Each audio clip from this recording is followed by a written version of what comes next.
खुट में 4 बांस लगा बेटा, बीच में लगा दौड़ी रस्सी। खेल का नाम क्या होता?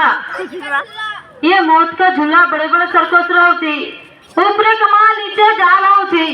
ये हमो खेलो रे जाल होती ना पर्दा। खुले मैदान का खेल है, खुले मैदान की खिलाड़ी। ये छोटियों जियो रे परिश्रम देखो, अभ्यास देखो। ये तुम गाने तुम सही रे सर्कस खेला आरंभ ही गला। ये सर्कस रे खेलो, ये सर्कस रे कमाल। ये खोसी बन ना पड़ी बन बेटा। ये बड़े बड़े मामा उसी मैंने भाई भनी मैंने सर्कस चलती तब बराबर से आरंभ करीब कहना जो हाथ आगानु रहने बसरे वालू एरा छिलो कम है।